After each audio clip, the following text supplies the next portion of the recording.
Bienvenue, merci d'être là sur LN24 dans une émission 100% en direct, 100% belge, 100% avec vous comme tous les soirs. Avec au menu une grande affaire qui nous emmènera dans les rues de Mons. Pourquoi ? Parce que pour aider les commerçants du centre, on a décidé d'offrir désormais 2 heures de parking gratuites. Est-ce que c'est ça la solution ou pas ? On en débattra et on aura surtout des réponses à toutes vos questions ce soir. Des visages à la une, ils sont très nombreux une nouvelle fois. Il y a celui de Jacqueline Galland qui veut attirer les managers du privé dans la fonction publique. Il y a la bourgmestre de Boussu, à cause de qui ou grâce à qui tous les commerces sont en train d'être repeints en rose. On verra si ça attire plus de clients ou pas. Et puis Yvan Verhoekstraat, le facilitateur qui devait nous permettre d'avoir un gouvernement bruxellois, a-t-il réussi ou pas ? Réponse dans un instant.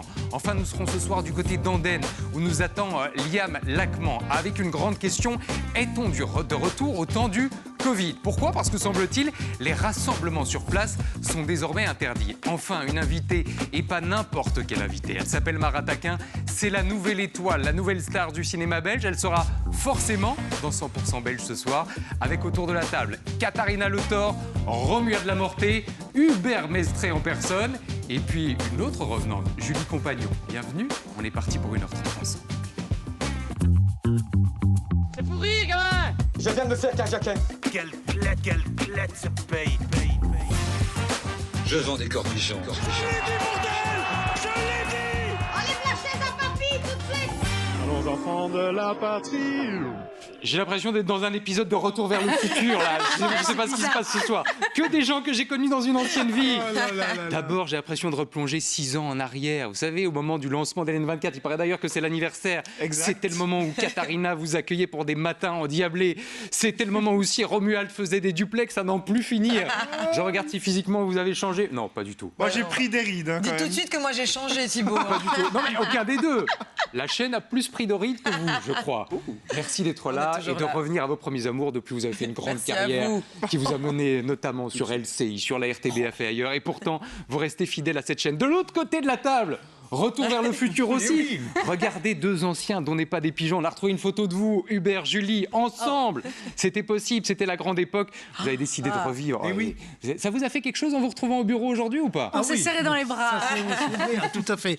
Et de vous retrouver aussi, Thibaut. Aussi, on était tous les 3 dans les pigeons, faut pas C'est vrai. l'oublier. C'est vrai, mais à l'époque, je vous énervais un peu, paraît-il. Oui, parce que vous parliez tout le temps, vous me coupiez la parole, et je suis sûr que vous allez encore J'ai une bonne recommencer. nouvelle pour vous, ça n'a pas changé. Aïe, Absolument aïe, pas aïe, changé. ah, c'est pas Hubert, possible. j'ai une première question pour vous ce soir. Vous habitez pas du côté de Forêt, vous, par hasard ? Non, pas du tout, à Scarbeck. Parce que regardez ce qu'on a découvert du côté de Forêt. Bah, apparemment, quand on n'aime pas un sens interdit, on le bonbonne, on le noircit. Est-ce qu'il y a un coupable autour de la table ? Romuald, vous n'êtes pas dans le coin non plus ? Absolument pas. Dégradation de biens publics, c'est très grave. Katharina, cycliste. J'ai pas le permis. Ah, à vélo, bon, bah écoutez, Ça ne m'étonne Joker. pas ça, qu'on abîme ces panneaux, parce qu'on crée des changements de circulation. Depuis le programme Good Move, il y a eu un bouleversement de circulation à Bruxelles. On crée des sens interdits et sans consulter la population. À un moment donné, la population, elle s'énerve, c'est normal. Je vous préviens, comme Ou ça fait certains quelques semaines excités, c'est- qu'il n'a plus fait de Pas télévision. d'accord, on peut Pas d'accord. Il en a Objection. sous la pédale, Hubert. Il en a sous la pédale. Ça fait quelques semaines qu'il en a gros sous la patate. Il est parti en vacances. Il revient chargé à bloc. Julie, en plus, vous êtes du côté de Forêt, vous. Bah oui, moi je vois ce panneau tous les jours. J'avais pas vu noirci, mais c'est vrai que c'est une interdiction qui arrivait un petit peu comme ça. Et quand on n'est pas au courant, on a tendance même à passer encore dans cette rue. Alors je sais pas s'il y a des amendes à la clé. Je pense qu'il y a une petite caméra qui se cache quelque part. Mais c'est vrai qu'il y a une déviation qui est un peu embêtante parce que ça rallonge les trajets. Et en Non, mais qu'on général, se trompe, d'accord, qu'on aille prendre une échelle Exactement. pour aller noircir le panneau comme on le fait Non, d'ailleurs ça, sur les évidemment, trottinettes ça ne se électriques, fait ça me pas. rend dingue. Ouais, non. Franchement, je Il comprends faut pas trop le consulter concept. la population. Si elle n'a pas été consultée, il faut s'attendre à ça. On va vraiment faire un quart d'heure sur un sens interdit, Mais ça juste fait parce que des j'ai un semaines- timing à tenir, Ça moi. fait des semaines qu'on peut plus passer dans cette rue parce que effectivement c'était en travaux et donc le panneau sens interdit est arrivé un petit peu comme ça. Donc voilà, il y a des mécontents et ils l'ont fait Donc c'est savoir. Julie qui- Et vous l'avez Ce compris, n'est pas moi. le comité des Non, riverains non, est non, présent ici c'est autour pas de cette moi. table. Le coupable, lui, n'est pas présent. On continue de le chercher. En attendant, on passe au visage à la une. Ces visages, c'est peut-être vous.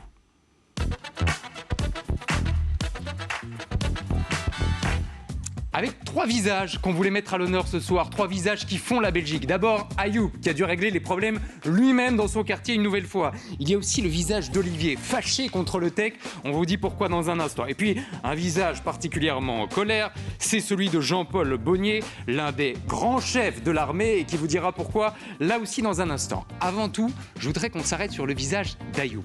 Ayoub, il habite du côté de Schaerbeek et désespéré de voir son trottoir dans un état pitoyable depuis des mois et des mois, il a trouvé une solution bien à lui. Bonjour à vous tous. Regardez, j'étais en train de faire mes livraisons, je vais rentrer à la maison. Quand je retourne ma rue, il y a une alimentation générale ici, Arzu Market. La responsable, regarde qu'est-ce qu'il fait. Je suis choqué, mon ami. Devant son commerce, il est en train de arranger devant son commerce pour ses clientèles. Regardez ces images, Ayoub, il a passé l'après-midi à refaire le trottoir lui-même, à sceller pavé après pavé.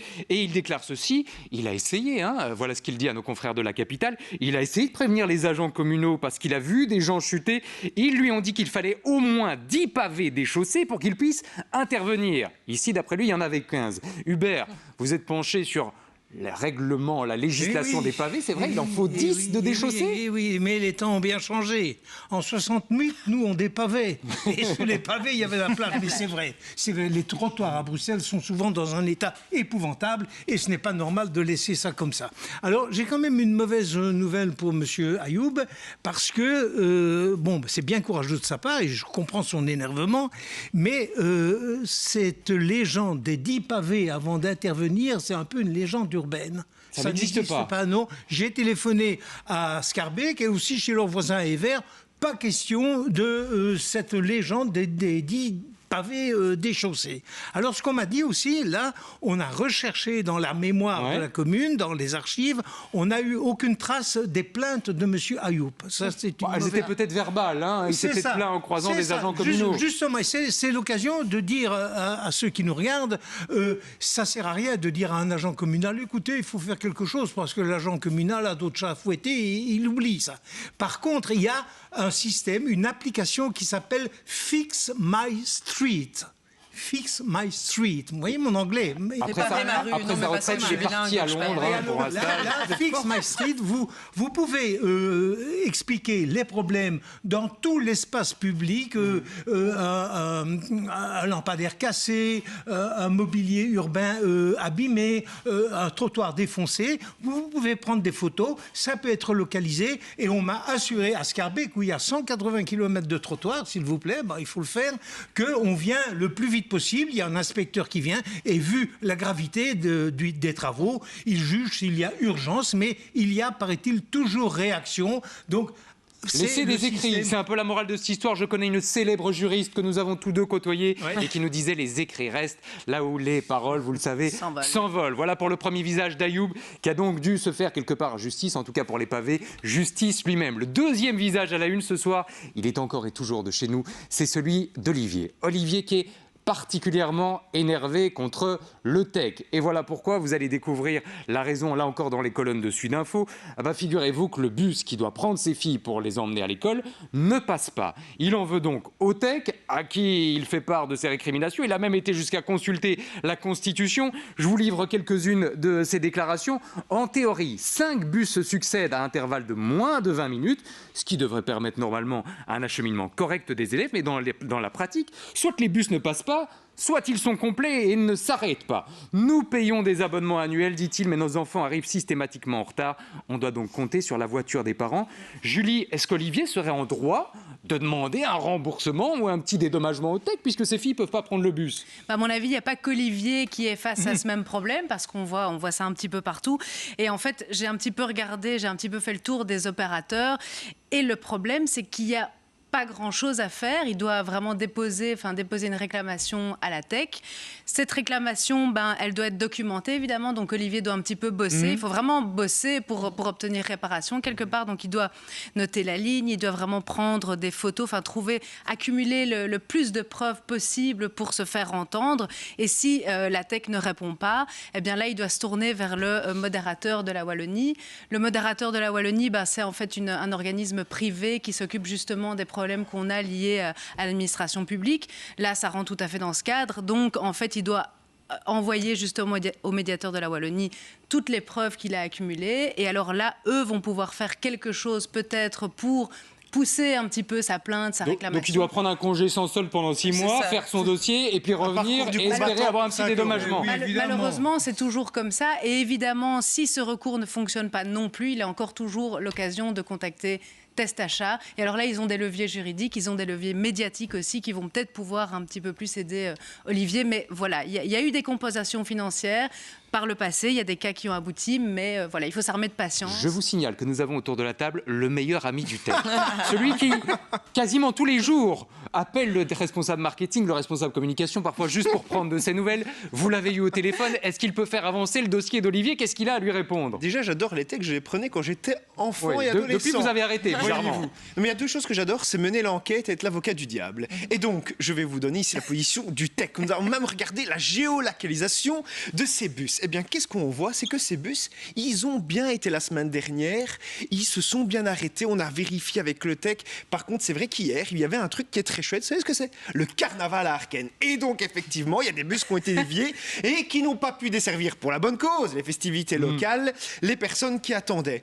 Mais alors, il y a peut-être moyen de prévenir, non? Juste, il y a peut-être moyen de prévenir. Je peux pas, j'ai carnaval, faut dire le chauffeur de tech. Il faut peut-être aussi se plaindre. Parce que quand on demande le nombre de plaintes, vous savez quoi? 2 plaintes en 2024. Combien de plaintes en 2025? Une seule. Donc c'est pas un problème, excusez-moi, national. Mais s'il faut monter un dossier de 50 pages, vous comprenez qu'on n'a pas vraiment envie de déposer plainte. Je suis d'accord avec vous, surtout que le problème arrive apparemment chaque année jusqu'à mi-octobre. On ne sait pas pourquoi. Après, ça se calme. Il y a beaucoup d'écoles dans la région.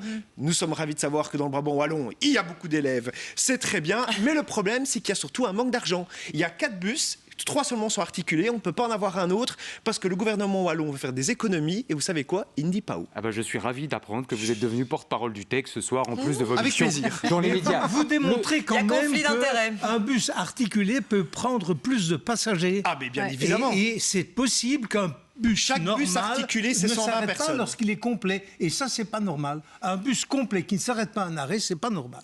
Bah voilà. Et prenez exemple sur Uber qui de temps en temps c'est défendre défendre le consommateur.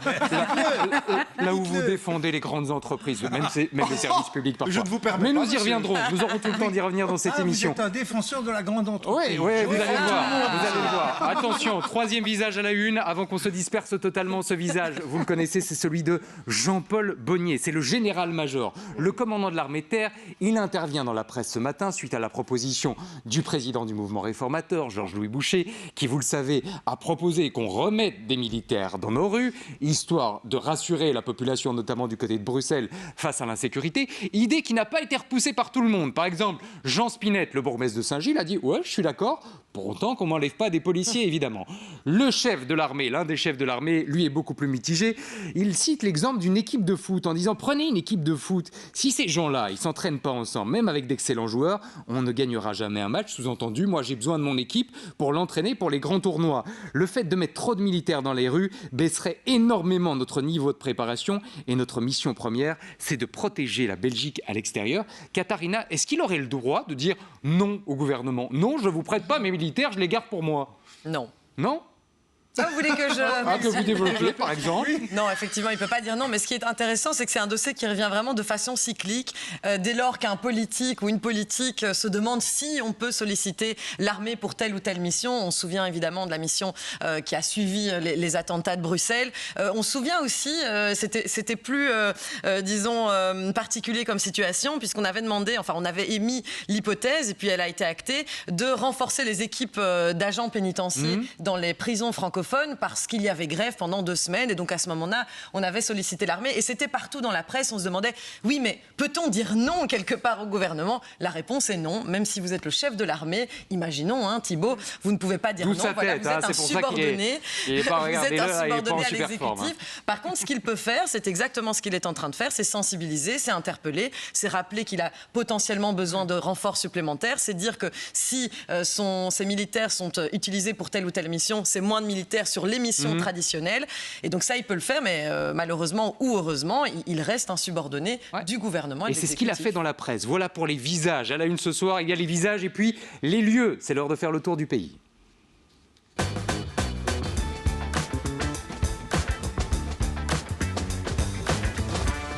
Avec au moins 3 escales ce soir, nous irons du côté de Liège, nous irons aussi du côté d'Arlon où un cinéma est particulièrement en colère, et puis à Marcinelle avec la colère de certaines familles qui ne peuvent plus fleurir les tombes. On vous dit tout dans un instant. Mais d'abord, première escale à Liège, c'est promis, on vous parlait hier de l'insécurité du côté de Liège. Cette fois, on râle, mais pour d'autres raisons. Regardez cet article sur lequel on est tombé.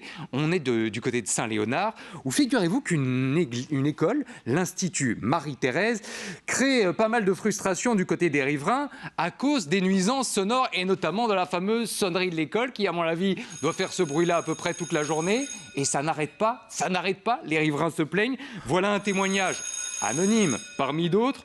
Au quotidien, ce sont les sonneries des intercours et depuis peu, c'est pire. Suite à un changement de mélodie, eh bien, on s'est rendu compte qu'ils avaient augmenté le nombre d'amplis. Alors Romuald, vous qui avez travaillé dans l'enseignement, vous qui chérissez les profs autant que le tech, est-ce que les écoles, ce sont des voisins comme les autres? Ils doivent obéir aux mêmes règles concernant les nuisances sonores? Déjà, je vais vous dire, ça sonne pas tout le temps.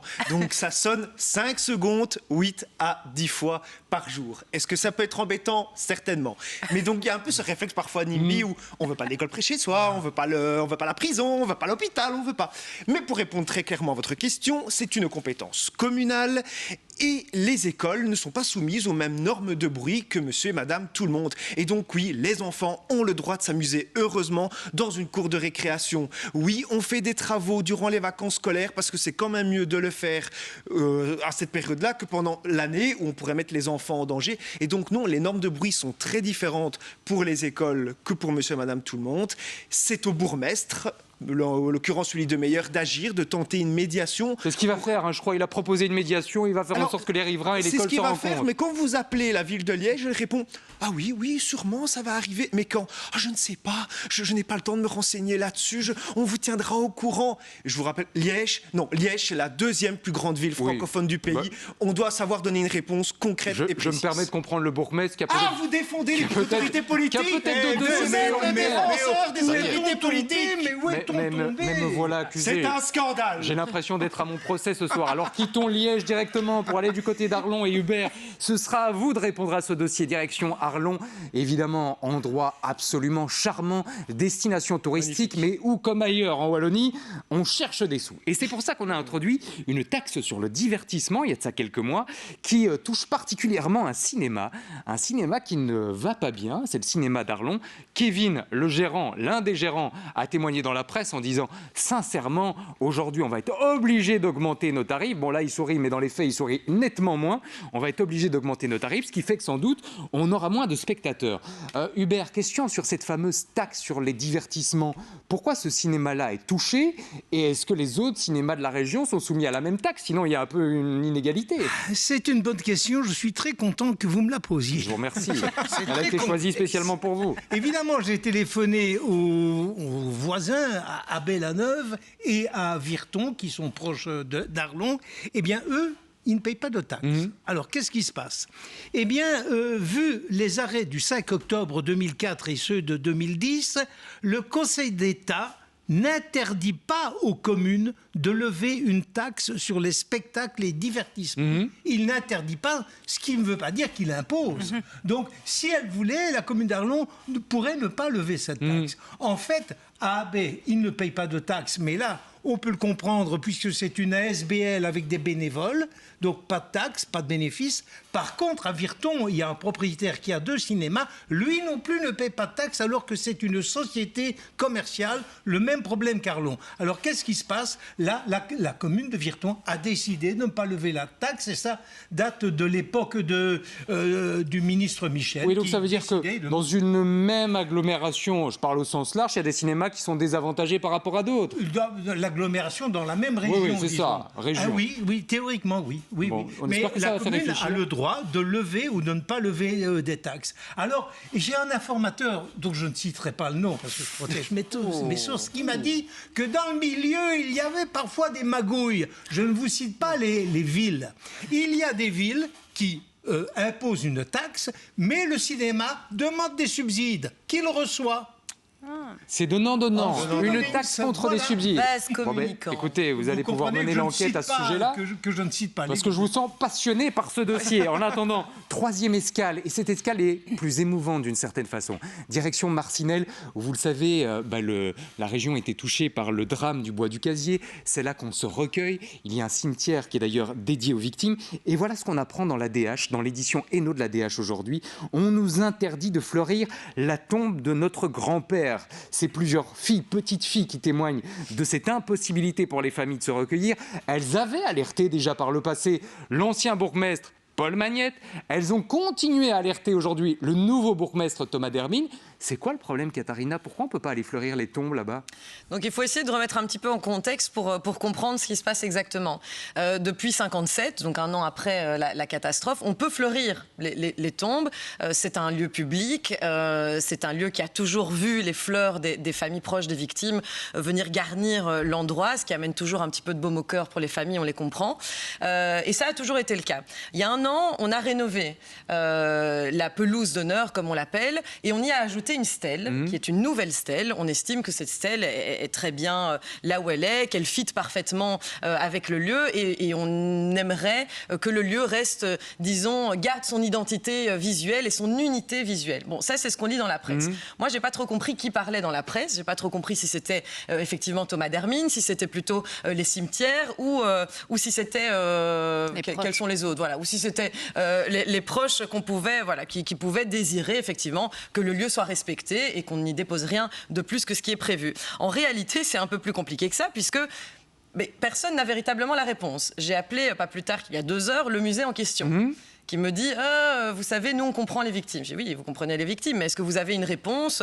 Est-ce que c'est définitif? Est-ce que c'est juste le temps des rénovations pour être sûr qu'on puisse tondre la pelouse comme il se doit? Vous savez, on comprend les victimes. Ça, vous me l'avez déjà dit. Je comprends alors que le musée fait finalement de la diplomatie, mais que le musée est tout à fait pour le discours des victimes et rejoint le discours des victimes. Je m'en vais demander à la ville. Pas de réponse. On ne me répond pas. C'est pas qu'on dit qu'on ne veut pas me répondre, mais on ne me répond pas. Je n'arrive pas à avoir la réponse. Bon, je contacte directement Thomas Dermine, qui, je dois le dire, a été quand même très proactif et très efficace dans ses réponses, puisqu'il m'a répondu, écoutez, moi-même, je suis un petit peu étonnée de cette nouvelle politique, et sachez qu'au nom de la ville de Charleroi, je vous le garantis, nous allons trouver une solution à cette situation. Il faut que les familles puissent se recueillir, et si par recueillement nous entendons déposer des fleurs auprès des tombes, eh bien ce sera le cas. Donc le dossier est suivi. Je pense qu'il y a eu un immense malentendu. Ça veut dire que l'émission va peut-être faire bouger les choses pour le coup, puisque le bourgmestre en a pris conscience. On a d'ailleurs lancé une invitation à Thomas Dermine, qui viendra bientôt dans cette émission, pour parler de Charleroi, de tout ce qui se passe là-bas. On verra d'ailleurs à cette occasion si le dossier a été suivi ou pas. Et puis tout à l'heure, on fera une escale aussi du côté d'Andenne. Andenne, où il se passe des choses. On va retrouver Liam Lacman qui se trouve sur place. Vous êtes où exactement dans la ville d'Andenne ce soir, Liam ? Bonsoir Thibaut, bonsoir à tous. Je me trouve juste devant le centre sportif dans un petit parc où il n'y a pas grand monde finalement. Tout simplement parce que le bourgmestre il a décidé d'interdire les rassemblements de plus de 5 personnes dans certains quartiers de la commune, les quartiers les plus sensibles où il y a quelques perturbations. Il a même décidé ici en début septembre d'élargir cette mesure. Alors on verra si ça dérange et puis comment cela est possible dans la suite de 100% belge. Ouais, ça nous rappelle un petit peu l'époque du Covid où les rassemblements était interdit. On verra si on est vraiment, là aussi, de retour dans le passé ou de retour dans le futur tout à l'heure avec vos explications. En attendant, place ce soir à la grande affaire.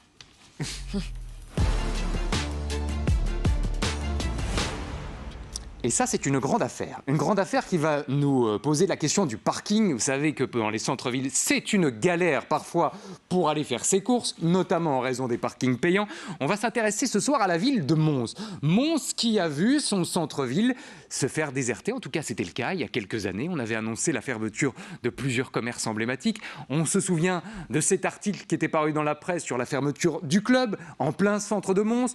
On se souvient aussi de la fermeture concernant le H&M. Là aussi, ça avait fait couler beaucoup d'encre, même si on est un peu plus loin dans le passé en 2018.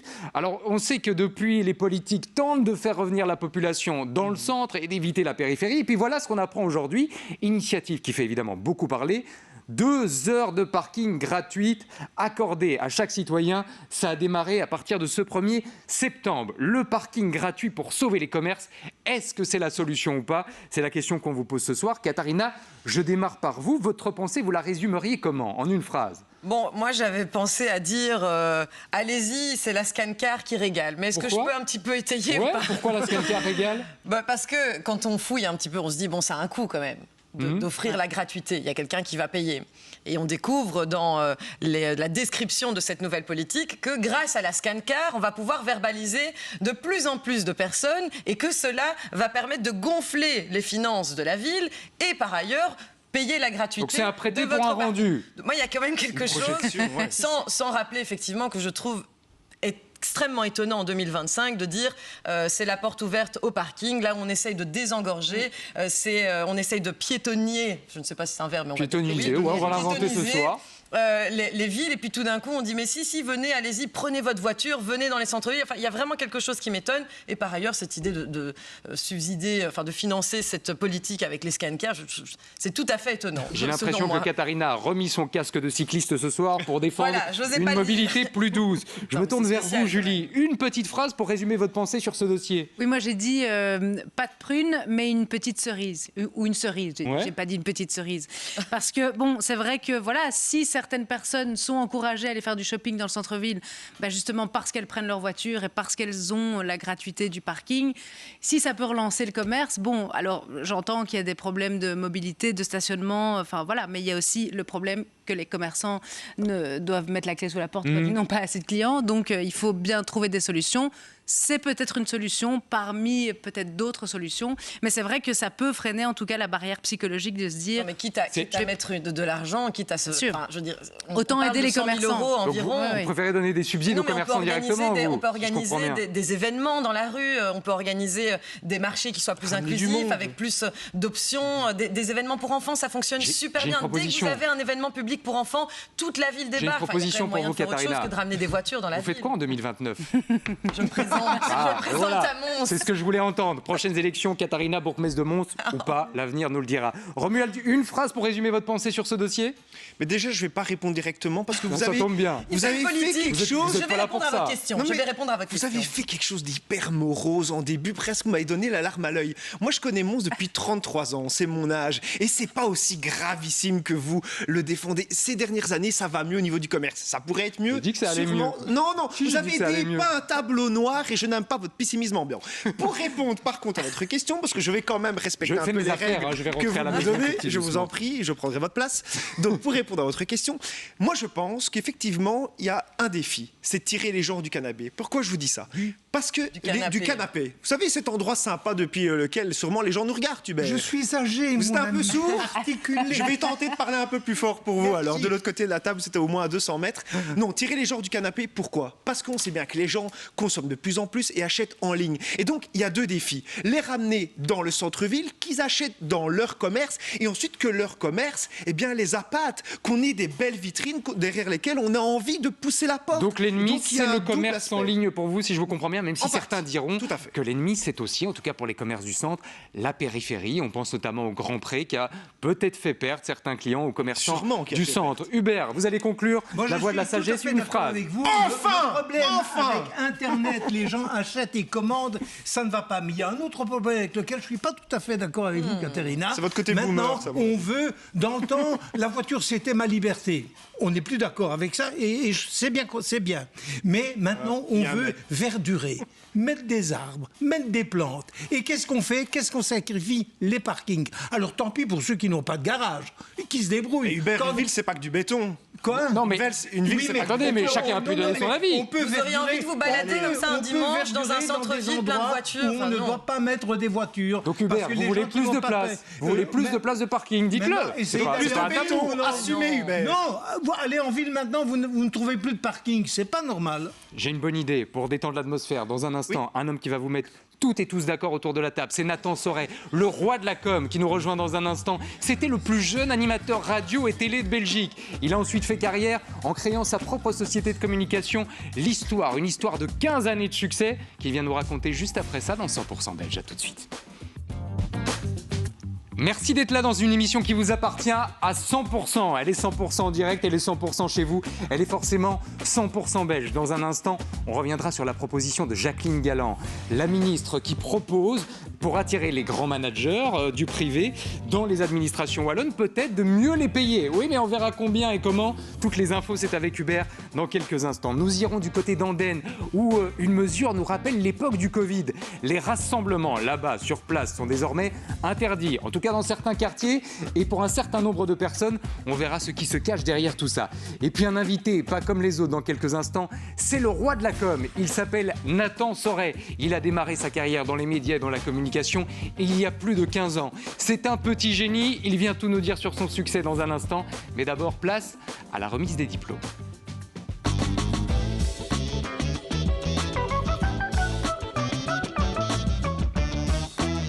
Avec différentes personnalités que vous allez devoir noter ce soir, je vous propose de démarrer par Yvan Verhoekstraat. Yvan Verhoekstraat, vous le connaissez évidemment, c'est le président des engagés. C'est aussi celui qui est depuis quelques jours, voire quelques semaines maintenant, le facilitateur, celui qui doit nous aider à former un gouvernement bruxellois. Il a remis une note, on verra dans quelques instants ce qu'il en advient, mais on nous dit, Romuald, vrai ou pas, qu'il y aurait un problème de parité homme-femme dans la proposition qu'il fait. C'est quoi cette histoire? Alors, si on se base que sur sa proposition, effectivement, je vais tenter de vous le faire simple. Il y a une ordonnance bruxelloise en 2022 qui a été prise qui fait qu'il faut 1/3 d'un genre minimum et 2/3 de l'autre maximum. Donc en gros, prenez le gouvernement précédent, il y avait 5 personnes, il fallait donc 2 femmes et 3 hommes ou l'inverse. Je vous arrête juste un instant pour vous montrer les cadors des principaux partis politiques. Ah, c'est que des mecs, de Bruxelles. Il n'y a que des mecs. Christophe de Bequelaar pour les engagés, Ahmed Laoueche pour le PS, David Leister pour le MR.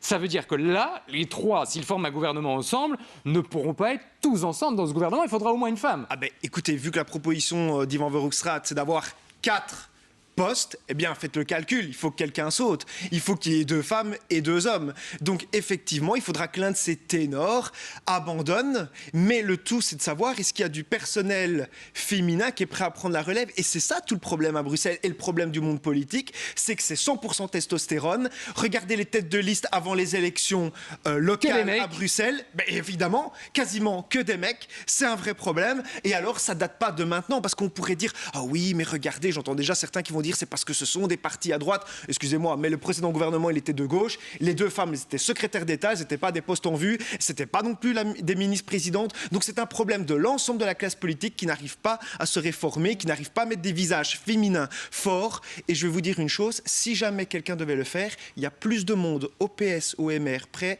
qu'au niveau des engagés. C'est l'appel solennel de Romuald ce soir aux femmes de tout ce pays. Engagez-vous en politique. Non, que les hommes les laissent s'engager. Ah ouais, mais ça va dans les 2 sens.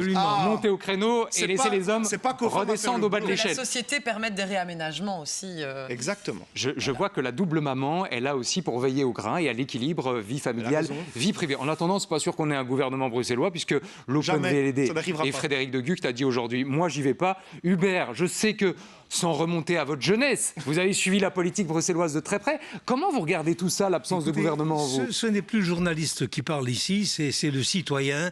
Je trouve que ce qui se passe à Bruxelles, c'est assez honteux et je pense que les Bruxellois ne méritent pas ça. Parce que depuis le début des négociations, ce sont des ambitions personnelles qui pervertissent les négociations. Dès le début. Et aujourd'hui encore, on a eu le même problème. Je trouve que les engagés avaient fait un accord quand même assez noble où théoriquement les libéraux devaient céder un mandat, les socialistes aussi. Les socialistes avaient dit qu'ils répondaient à l'invitation. Et puis de Gucht du VLD, un tout petit parti qui, je le rappelle, a perdu les élections précédentes parce qu'il avait 3 sièges, il n'en a plus que 2. Et donc le VLD à Bruxelles a 8500 électeurs. Et il paralyse tout avec 8500 électeurs. Il bloque tout, la vie d'1 200 000 personnes. Les flamands bloquent de manière générale. On leur donne beaucoup trop de droits à Bruxelles pour leur poids commence pas une polémique nationale. J'ai l'impression d'être dans Matin Première, l'interview politique. Donc on va revenir. Écoutez, on va pas recommencer ici Non, on va pas recommencer les négociations, vous avez raison. Il a fallu 8 ans pour un équilibre à Bruxelles. J'ai un truc pour nous réconcilier avec la politique, ça se passe du côté de Boussu. Du côté de Boussu, vous savez, il y a une bourgmestre pas comme les autres, on la surnomme Barbie, c'est à elle qu'on va s'intéresser ce soir, Sandra Narcissi, parce que depuis qu'elle est là, toute la ville est repeinte en rose. Et on apprend encore que des nouveaux commerces ont choisi de changer leur devanture et de se mettre eux aussi en rose. Nous sommes ouverts, nous dit Samia, qui tient la baguette du côté d'Ornu depuis 22 ans. Et pourtant, certains habitants de la région ne nous connaissaient même pas. On espère que désormais, avec notre devanture rose, on sera plus facilement repérable. Je me tourne vers notre experte marketing, Julie Compagnon. Est-ce qu'il y a des études qui prouvent qu'avec une devanture rose, vous allez attirer plus de clients? Alors, il y a des études qui prouvent en tout cas que la couleur a une grande importance. Déjà pour 85% des choix que nous allons faire pour acheter quelque chose, la couleur va être déterminante. Ça fait partie des choses qui vont déterminer le fait qu'on fait un achat ou pas.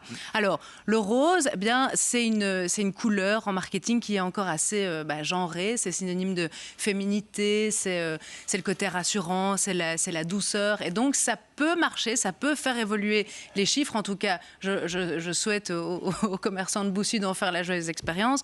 Ça peut faire augmenter les chiffres pour ce type de commerce. Donc la mode, la beauté, l'esthétique, etc. On verra le résultat très rapidement, à mon avis. D'autant qu'à Boussu, on attire des personnalités. Vous savez que Patrick Sébastien est passé là-bas il y a quelques jours. Il était lui aussi invité par la bourgmestre pour un concert. Et semble-t-il, tout s'est bien passé. Tout s'est bien passé. On s'est très bien tenu sur la scène. Oui, et il s'est très très bien tenu. Félicitations Patrick, vous revenez quand vous voulez. Autre personnalité politique dont on voulait parler ce soir, c'est Jacqueline Galland, notre ministre wallonne, ministre pour la Fédération Wallonie-Bruxelles, notamment des médias, mais pas que, de la fonction publique aussi. Elle espère, c'est ce que nous révèle l'Écho ce matin, attirer des managers du privé dans l'administration publique. Et elle le dit, pour ça, elle est prête peut-être à faire un petit effort financier s'il le faut. Alors Hubert, très concrètement, parce que ces managers nous regardent peut-être ce soir, combien vont-ils gagner? Est-ce qu'elle leur promet un bon salaire ou pas?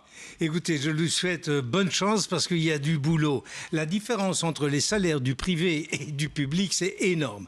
Un directeur général dans le privé, il touche 200, 220 000 euros chaque année. Dans le public, il tourne autour de 55 000, 60 000 euros. Donc la différence, vous allez me dire, oui, mais... Il y a des avantages, il y a la retraite aussi. Oui, et puis alors, on est nommé à vie dans le service public. Mais là, il paraît que c'est des mandats, on nous parle de mandats. Exactement, parce qu'elle veut également réformer, pas seulement, elle veut donner un bonus, elle veut augmenter, elle peut aller jusqu'à 20% d'augmentation des salaires, c'est attractif. Elle veut aussi faire comme dans le privé, donner des bonus en fonction des résultats.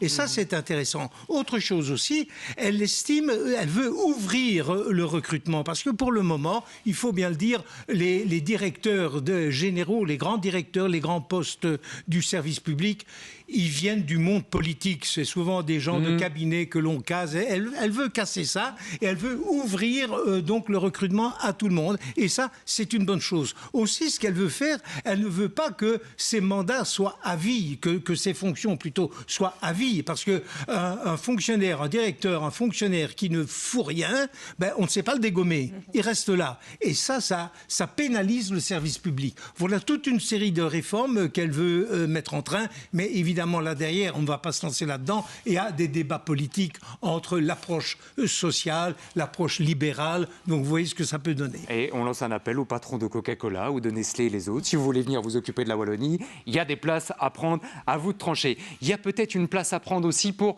Nathan Sauret, l'homme qui a déjà eu plusieurs vies dans le monde de la télé. On l'a connu sur RTL notamment, c'était l'un des plus jeunes animateurs.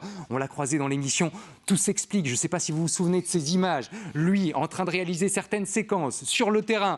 On l'a connu aussi évidemment du côté de la radio. C'était l'un des plus jeunes animateurs de Belgique. Il avait 14, 15 ans quand il a pris le micro et il a croisé les plus grandes stars à l'image de Jamel Debbouze. Stummeling. Stummeling? Ben oui, c'est du verbe stummeler. Tu stumoules, je stumoule. Tu veux dire? Quand t'es fatigué et que t'as du mal à reprendre ton souffle, tu stumoules. Il est pas mal celui-là.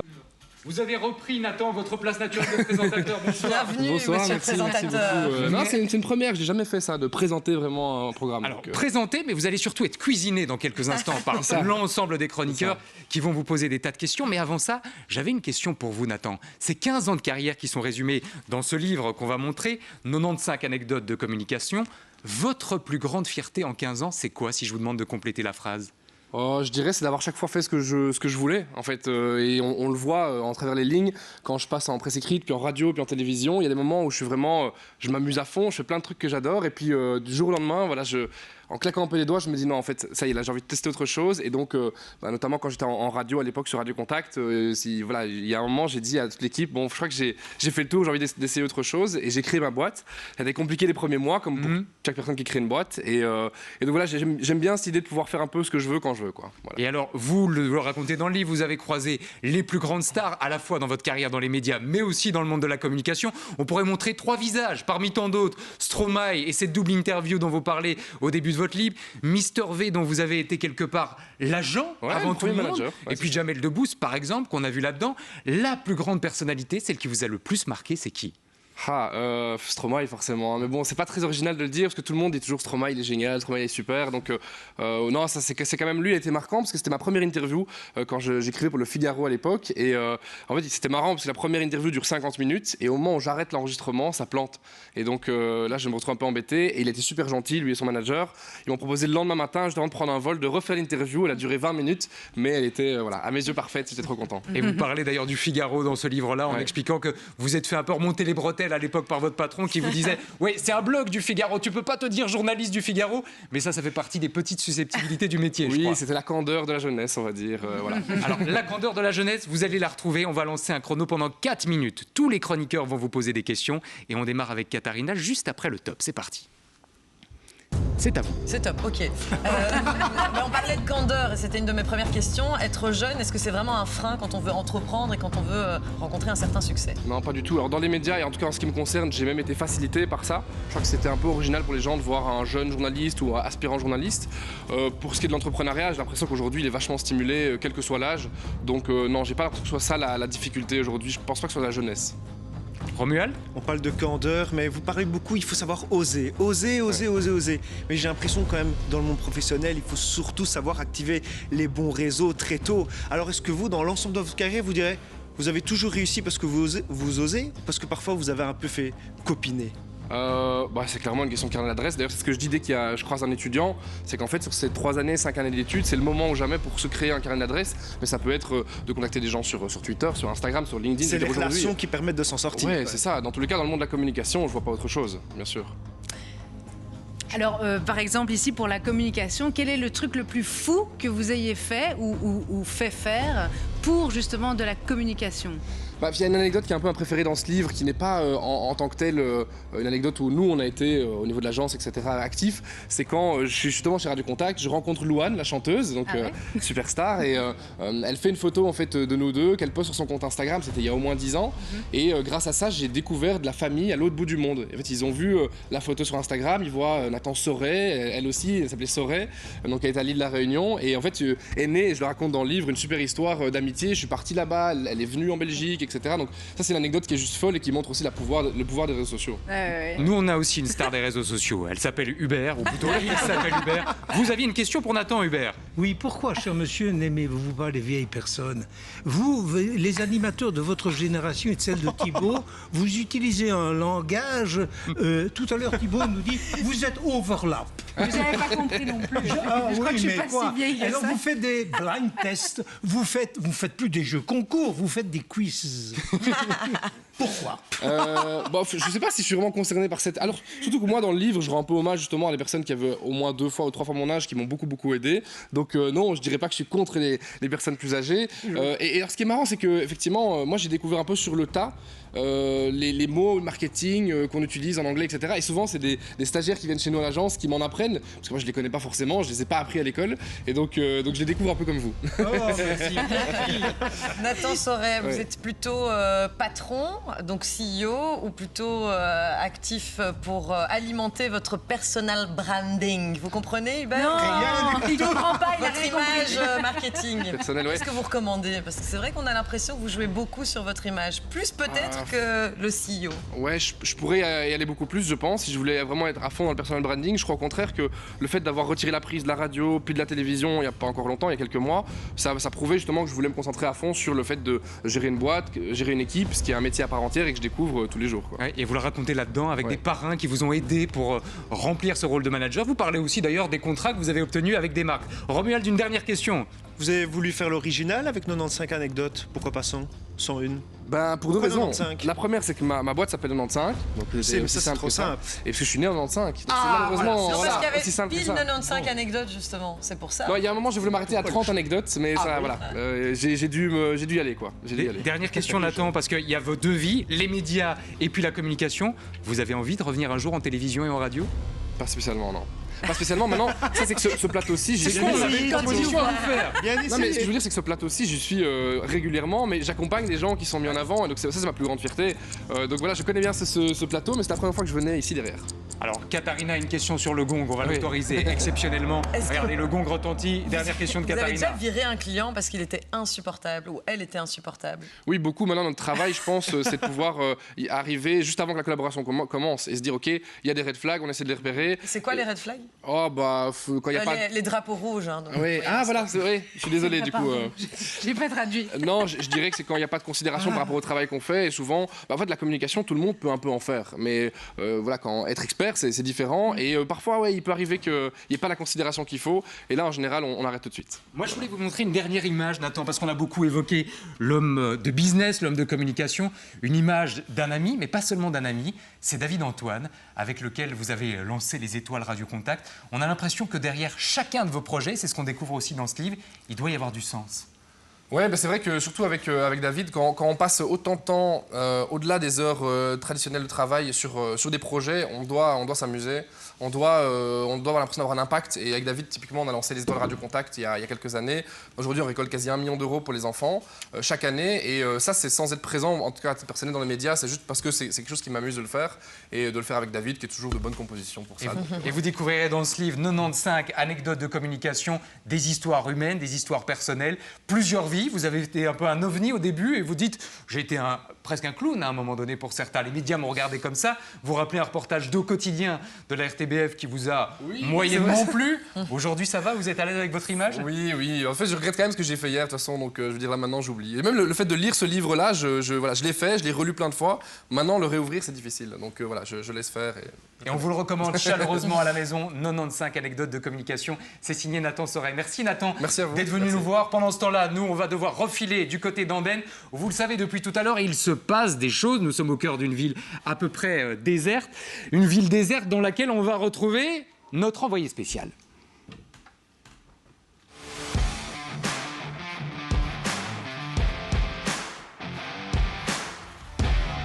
C'est Liam qu'on va retrouver en direct du côté d'Andenne. Liam, vous nous avez parlé tout à l'heure d'une interdiction de rassemblement sur laquelle on voulait plus ou moins voir clair. Et je crois que vous avez obtenu une partie des explications de la part du bourgmestre. Oui, tout à fait, Thibaut. Vous le voyez derrière moi, le parc il est quasiment désert. Il n'y a pas de groupe de plus de 5 personnes qui s'y trouvent. Et tout simplement parce que c'est une décision que le bourgmestre a prise début juillet déjà, et une mesure qui rappelle forcément une période que l'on a tous connue, la période du Covid, où les rassemblements de plusieurs personnes étaient également interdits. Alors ici, la raison, elle est tout autre. C'est une mesure de sécurité face à des incidents en hausse dans la commune, comme des incivilités, des tapages nocturnes, ou encore des troubles à l'ordre public. Alors, initialement, cette décision devait être effective uniquement durant les 2 mois d'été, dans 2 quartiers et uniquement la nuit. Mais le bourgmestre en a décidé autrement. La mesure vient d'être prolongée jusqu'à la fin du mois de septembre. Quand il a vu, le bourgmestre, que les débordements ne s'arrêtaient pas, il a même décidé d'élargir à de nouveaux quartiers, de limiter à 3 personnes dans certaines rues et même d'étendre les horaires de l'interdiction à 24 24 heures sur 24 dans ces nouveaux quartiers. Une décision donc normalement temporaire à la base, mais qui la devient un tout petit peu moins. Mais le bourgmestre, Louis, il s'en défend. Je vous propose justement de l'écouter. Je dirais que c'est la continuité pour essayer d'aller jusqu'aux fêtes de Wallonie sans embûches. Ici, ça ne vise vraiment, c'est vraiment donner un outil à la police pour qu'elle puisse s'en servir à l'encontre des personnes qui posent problème. Et depuis qu'on a pris cette mesure, ces personnes ne sont plus aux quatre coins. Et je pense que tout le monde se sent plus à l'aise quand ils passent là. Je le dis, ils ne sont pas bien méchants, mais c'est un certain malaise qui pouvait naître au sein de la population. Voilà, vous l'avez entendu, l'idée est donc de cibler uniquement les fauteurs de troubles. Vous ne risquez rien donc Thibaut si ce soir vous venez vous balader ici à Andenne sans poser de problème. Mais forcément la mesure, elle divise les habitants de la ville et ça on en parlera dans les prochaines minutes. Oui, les habitants qu'on a forcément envie d'entendre ce soir du côté d'Andenne, ce sera la mission de tout à l'heure, mission de notre envoyé spécial, voir ce qu'en pensent les habitants d'Andenne. Dans un instant, nous aurons aussi avec nous la star, l'étoile montante du cinéma belge, Marat Aquin, qui nous rejoint dans quelques instants pour une carrière déjà très longue entre la France et la Belgique. Et pourtant, elle aurait pu être tentée par les États-Unis aussi. On en parle juste après ça et c'est forcément dans 100% belge. Merci d'être là en direct dans 100% belge. Nous serons une nouvelle fois partout dans le pays ce soir et dans un instant, direction Andenne pour avoir le fin mot de l'histoire. Sommes-nous revenus au temps du Covid avec l'interdiction des rassemblements? On donnera la parole aux habitants dans un instant. Mais d'abord, place à vos questions sur l'actu belge dans SOS Expert.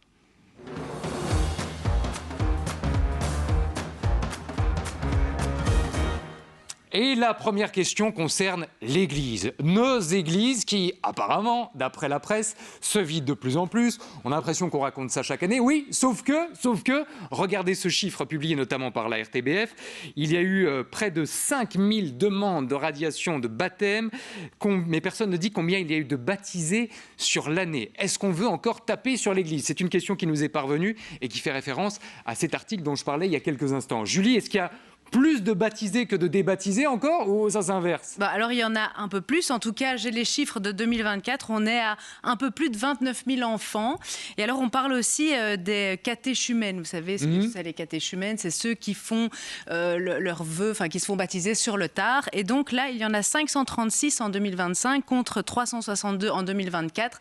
Donc il y a une augmentation des personnes adultes qui veulent se faire baptiser. Mais voilà, il y a aussi qui ne compensent pas tout à fait les 5000 qui sont partis. Voilà, alors, exactement. Année exceptionnelle ou pas pour les départs, au mieux on se dit que c'est peut-être lié évidemment à l'affaire Abbé Pierre et à d'autres scandales dans l'Église. C'est clairement ça le premier argument? Mais je pense qu'il y a beaucoup de gens dans la population, permettez-moi l'expression, qui aimeraient défroquer ou déculotter, donner une sacrée déculottée, parfois au monde de l'Église et aux curés, aux prêtres. Pourquoi je vous dis ça? C'est pas nouveau l'Abbé Pierre. 2010, il y a eu l'opération Calice. Il y avait l'évêque de Bruges qui a fait des abus sur quelqu'un dans sa famille. Il y a eu des documentaires en Flandre qui sont sortis encore en 2023, récemment, sur des scandales de pédophilie avec des nonnes et autres. Les scandales dans le milieu de l'Église, du clergé, c'est pas quelque chose de nouveau. Et donc, je pense pas qu'il faut citer que l'abbé Pierre. Il y a d'autres exemples parce qu'en fait, dans un monde où il y a quelque chose de sacré qu'on ne peut pas remettre en question des personnes d'autorité, et vous pouvez dans le monde religieux, dans le monde du cinéma, dans plein d'autres, quand il y a des personnes qui sont sacralisées comme des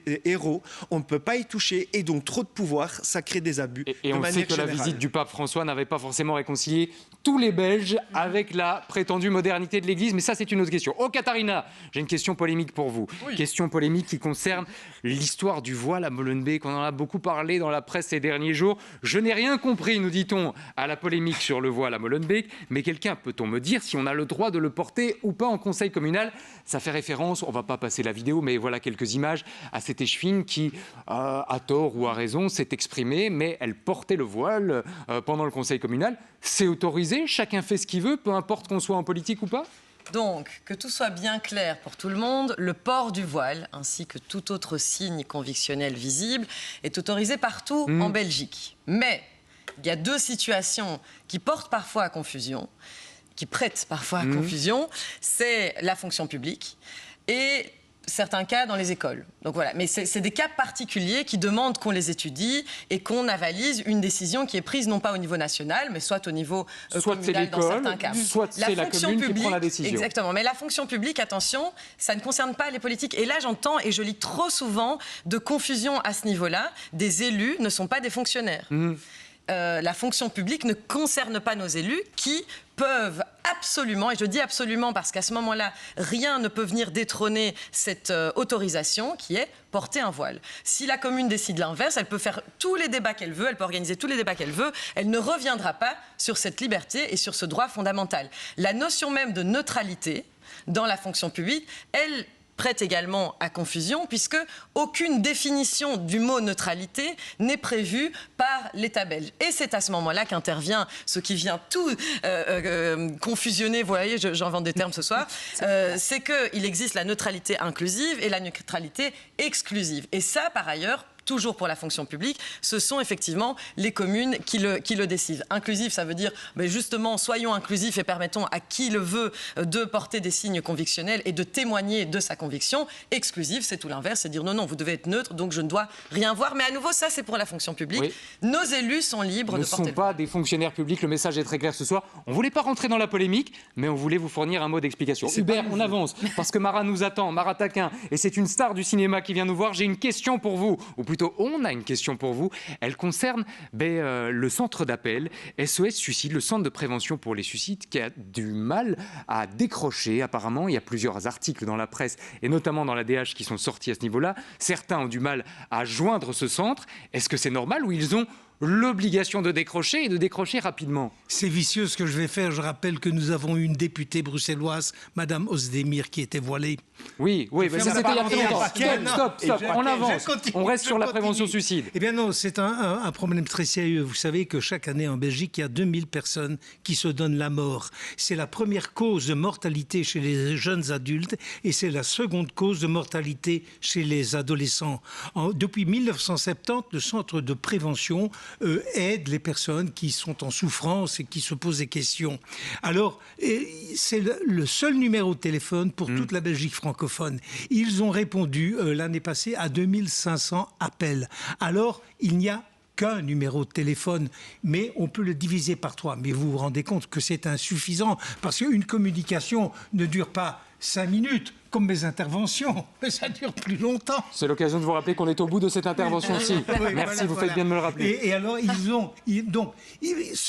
décrochent, mais quand c'est occupé, ils ne peuvent plus décrocher. Ça sature très facilement. Ils ont demandé des subsides supplémentaires pour engager d'autres bénévoles, former d'autres bénévoles, mais on attend. En principe, ils décrochent tout le temps, sauf quand... Et merci à la presse d'avoir lancé l'alerte, parce que Dieu sait si le sujet est évidemment primordial. Retournons une dernière fois, et ça fait partie aussi de vos questions ce soir, du côté d'Andenne pour comprendre ce qui se passe. Interdiction de rassemblement à certains endroits. Liam, vous avez obtenu un petit peu l'avis des habitants ce soir pour savoir ce qu'ils en pensaient. Est-ce qu'on est vraiment de retour à l'époque du Covid ? Pas vraiment Thibaut, mais on va pas se mentir, la question elle divise tout autant. Certains habitants prennent la nouvelle plutôt bien et se sentent plus en sécurité, plus tranquilles depuis que la mesure a été instaurée au début de l'été. Et je vous propose justement d'écouter les quelques habitants que j'ai pu croiser ce matin dans les rues d'Andenne. Je trouve que c'est pour une question de sécurité parce que beaucoup de personnes trouvent qu'à l'heure actuelle il n'y a plus de sécurité dans Andenne. Beaucoup de drogue, beaucoup de choses qui ne doivent pas se faire. Je trouve ça très bien, ça a été très bien pensé parce qu'une fois, je vais dire 20 heures, ça devient difficile de se promener, surtout pour des personnes de notre âge. Dans Andenne, on se fait accoster, c'est pour une cigarette, c'est pour l'aumône. Moi, je trouve ça vraiment bien et que ça continue. Privation de liberté peut-être bien. Maintenant, c'est comme on dit bien souvent, la liberté de l'un commence où la liberté de l'autre se termine. Alors si c'est pour être vraiment malmené par une jeunesse malfamée, je trouve que non, il n'y a plus une question de liberté, c'est une question de sécurité. C'est une très bonne chose de faire ça. Et ce n'est pas encore assez strict pour moi. Voilà des réactions plutôt positives que j'ai pu recueillir uniquement. Pourtant, plusieurs personnes m'ont dit être en désaccord avec la mesure, pensant que la décision n'est pas tellement démocratique, que c'est une mesure qui prive de certaines libertés et qui ne fait que déplacer le problème. Mais ici, aucun habitant le pensant n'a souhaité témoigner devant ma caméra. Quoi qu'il en soit, la situation sera de nouveau analysée fin septembre ici à Andenne, au risque d'une nouvelle fois de voir prolonger la mesure. Merci Liam d'avoir été nos yeux et nos oreilles du côté d'Andenne. On tient peut-être le début d'un scénario de film. Et en parlant de film, on reçoit ce soir la star du cinéma belge, l'étoile montante. Elle s'appelle Mara Tinquin. Elle est dans les salles en ce moment avec un film qui bouleverse, un film 100% belge une nouvelle fois. Ça s'appelle Au bord du monde. Elle joue le rôle d'une jeune stagiaire dans un service psychiatrique qui va s'attacher à Mila. Mila qui a fait plusieurs tentatives de suicide. Un film bouleversant, extrait, et on en reparle juste après. Cette fille rentrait tranquillement chez elle. On est venu, on l'a prise, on l'a enfermée ici, on lui fait rater ses études. Mais c'est quoi cet endroit en fait? Tu vas parler sur un autre ton, tu prends pour qui? T'as tout à apprendre ici. Ah!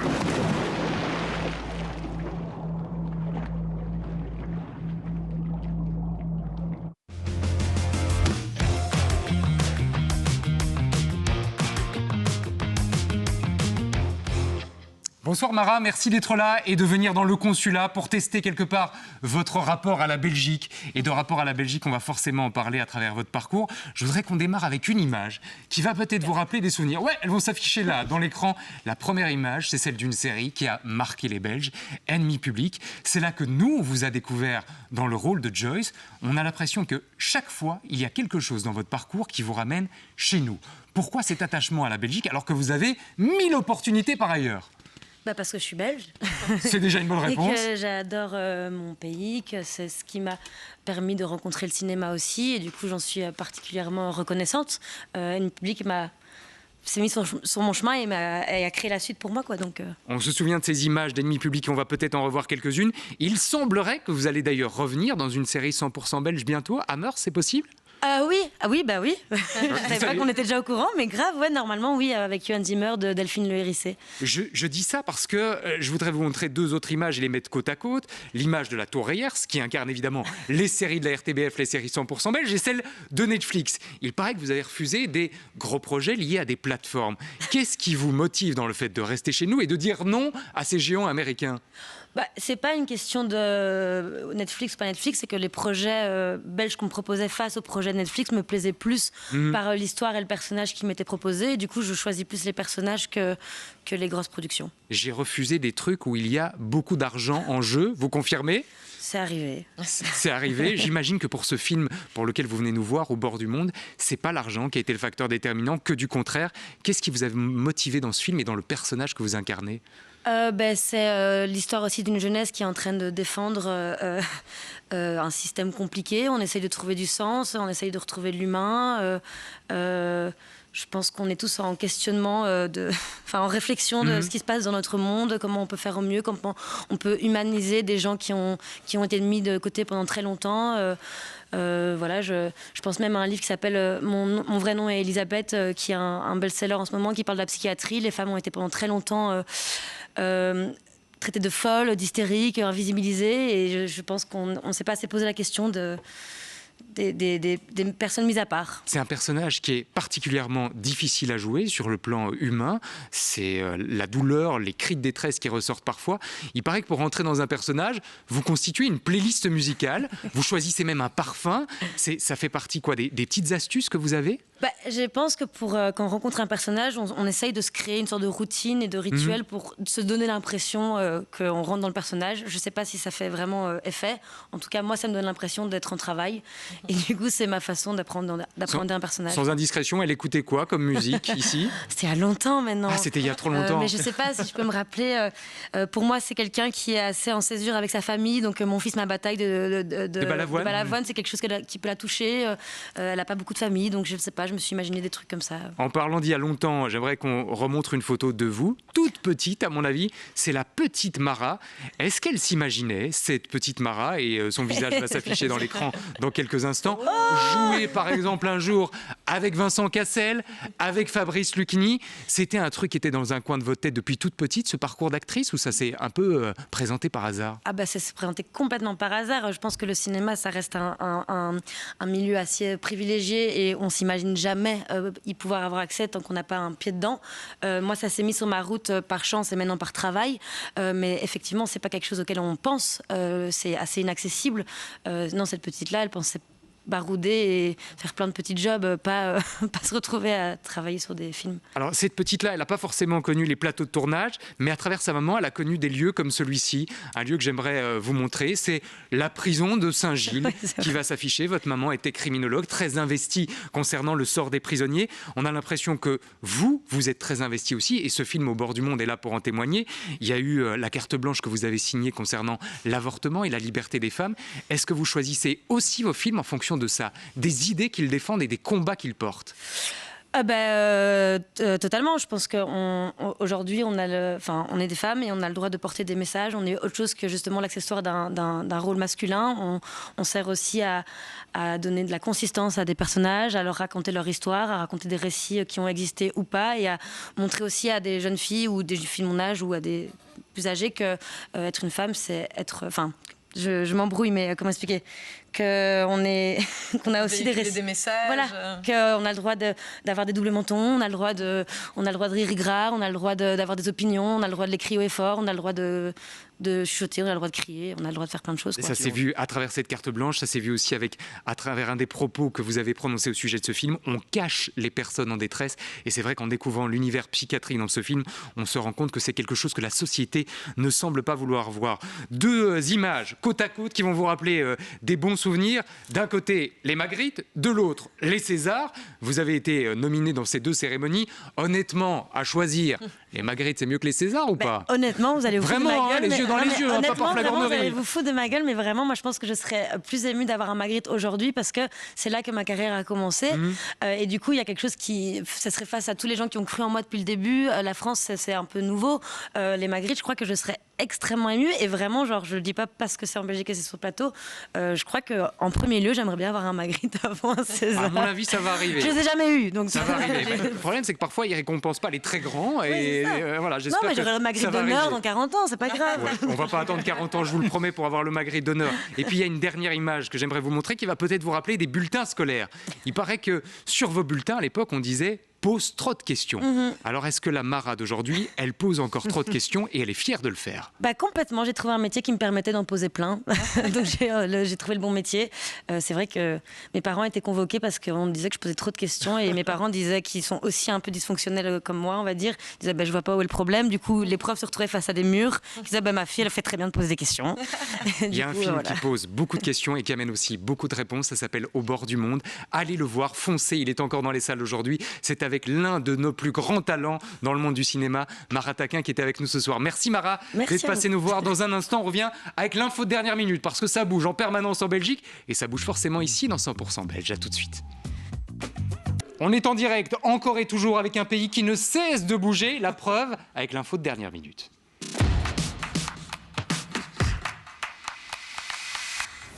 L'info de dernière minute qui nous ramène déjà quelques mois en arrière, au moment où toute la Belgique s'était recueillie, avait été bouleversée par la mort du petit Fabian, 11 ans, qui, vous le savez, avait été renversé par une voiture de police, tandis qu'il tentait, à tort, de fuir à trottinette, sans doute par peur. On a appris aujourd'hui, et c'est une info qui a bouleversé beaucoup de monde, Romuald, que la maman de Fabian souhaitait rencontrer le policier impliquée. Alors, question très simple, est-ce que ça va pouvoir se faire? Est-ce qu'il y a des procédures? Est-ce qu'elle doit demander en tant que parent une autorisation officielle à la police? Comment ça se passe, ça? Alors, il n'y a pas de procédure à proprement parler. J'ai contacté les syndicats de police, j'ai contacté également Sven Marie. Il n'y a pas un cadre propre. Alors, du côté donc de l'avocat, du policier, on dit qu'on acceptera la rencontre. Ça fait d'ailleurs partie des conditions qui avaient été émises pour cette libération sous bracelet électronique, mais ce n'est pas à eux de prendre l'initiative. Donc c'est à la partie de la maman, donc des parents, de le faire. Et ensuite, ça sera au tribunal à organiser cette médiation. Ça a quelque chose de thérapeutique, vous pensez, Hubert, de pouvoir rencontrer quelque part le policier impliqué? Je pense, en tout cas, c'est courageux. Et ça me fait penser à cette mère d'origine maghrébine dont le fils s'était engagé dans Daesh et était mort. Elle avait voulu témoigner. Et c'est des attitudes vraiment courageuses. Mais c'est un concept qui existe, hein, c'est la justice restaurative. Je ne sais pas si vous avez vu le film, et je parle aussi aux téléspectateurs, téléspectatrices qui nous regardent. Je verrai toujours vos visages. C'est extraordinaire. Et tout tourne autour de cette justice restaurative qui est un peu à l'essai en France et dont on essayait de voir si elle avait un intérêt ou pas. Et on voit ces assistants sociaux, certains bénévoles qui luttent pour qu'elle existe toujours parce que manifestement, elle a vraiment une portée et un poids. Et moi, je pense humblement que c'est une très bonne option. Il n'y a pas que la prison qui fonctionne, il y a parfois d'autres solutions, mais ça, c'est promis. On en reparlera un autre jour. On ne va pas se quitter sur une info comme ça. On va tenter de remettre un petit peu d'infos positives dans cette Belgique. Et pour ça, nous avons, vous l'avez découverte hier, Anna qui, chaque soir, tente de nous ramener un peu de couleur sur le drapeau belge, un peu de rouge, un peu de jaune, et surtout évitons le noir ce soir. Bonsoir Anna, qu'est-ce que vous avez trouvé de positif dans notre pays aujourd'hui ? Salut Thibaut, grande nouvelle pour les amateurs de Do, Ré, Mi, Fa, Sol, La, Si et de frissons lyriques, l'Opéra Royal de Wallonie-Liège garde son maestro Giampaolo Bisanti jusqu'en 2031. Oui monsieur, 5 années de plus pour faire vibrer Liège au son des grandes voix. On parle d'un vrai marathon musical, des airs qui montent plus haut que les prix du Mazou et des mises en scène qui feraient pleurer même le plus coriace des supporters des Diables Rouges. Alors Thibaut, si t'entends des notes qui traversent la Meuse, ce n'est pas un karaoké sauvage, c'est juste l'Opéra Royal de Wallonie-Liège qui continue de briller, et ça, c'est tout sauf du pipeau. Ouais, elle est très culture, mais elle est pas super plomberie. Et son stage de chauffagiste, elle l'a pas fait. Elle parle encore de Mazou. Je suis pas sûr que pour l'hiver, ça passera. Vous avez tenté de la concurrencer, Julie, en tentant vous aussi de dégoter une info positive dans notre pays. Ben oui, j'ai Chantal. Moi, j'ai Chantal Post. Alors Chantal Post, elle s'est hissée en finale du championnat du monde d'art floral. C'était il y a pas si longtemps que ça. C'était il y a quelques jours à La Haye, aux Pays-Bas. Et voilà, elle s'est retrouvée en finale. Bon, c'est la Pologne qui a gagné, la Hongrie et la France. Elle était dans le quatuor. Et en fait, elle avait fait les championnats de Belgique, elle avait gagné. C'est organisé tous les 4 ans. Donc là, c'est vraiment la fédération qui a mis de l'argent sur la table pour l'envoyer à ce championnat. Et donc voilà, l'épreuve, c'était de décorer un vélo hollandais pendant 45 minutes. Donc voilà. Il n'y a pas que les Diables Rouges dans la vie, il y a d'autres choses pour nous rendre fiers. C'est une fierté. Et elle habite dans la région de Vielsalm. Donc Chantal Post, on vous fait un gros bisou si vous nous regardez. Et bravo surtout. On vous embrasse. Félicitations de la part de toute l'équipe de 100% Belge. Comme on a un peu la flemme de regarder le programme télé, demandons à Anna de nous dire ce qu'on pourra regarder ce soir sur LN24 parce que vous connaissez le programme par cœur, Anna. Alors Thibaut, accroche-toi à ta télécommande. Parce que ce soir sur LN24, c'est du lourd, du très lourd. 19h20, Échappée belle, Picardie, deuxième partie. On continue l'aventure en Picardie. Prépare ton plaid, parce qu'entre 2 champs de betteraves, ça peut être intense. 20h20, profession criminelle, l'affaire Piel. Là, ça devient sérieux. Enquête, mystère et rebondissement. Le genre d'histoire qui te fait te demander si ton voisin n'est pas lui aussi un peu louche. 22h, Le Monde ou Rien, avec Jim Neijman et Nicolas Pipin, nos globetrotters de l'info. Spoiler, ils vont encore réussir à te faire sentir cultivé sans bouger de ton canapé. Alors Thibaut, prépare le popcorn, cale-toi bien et attention. On binge, mais avec classe belge. Je suis déjà prêt. Deuxième spoiler. Il y aura un débat. Ouais. Je vous recommande ce soir dans Le Monde ou Rien un débat entre Denis Ducarme d'un côté, Saskia Brikmont de l'autre sur la reconnaissance de la Palestine. Ça va chauffer, je vous le promets, avec Nicolas Pipin et Jim Neijman aux commandes de cette émission. Et puis surtout, ne manquez pas à 20h20 le nouveau rendez-vous avec Jody Beau et surtout le juge Denis Gouman qui viendra prêter main forte et avec son expertise de juge analyser aussi certains dossiers, certaines affaires dont on parlera ce soir. Merci Julie, avec plaisir. Merci Hubert, merci, vous appelez comment encore Romuald. Merci Katharina d'être passée nous voir. On se retrouve évidemment demain, même heure, même endroit. On vous souhaite une excellente soirée. Salut.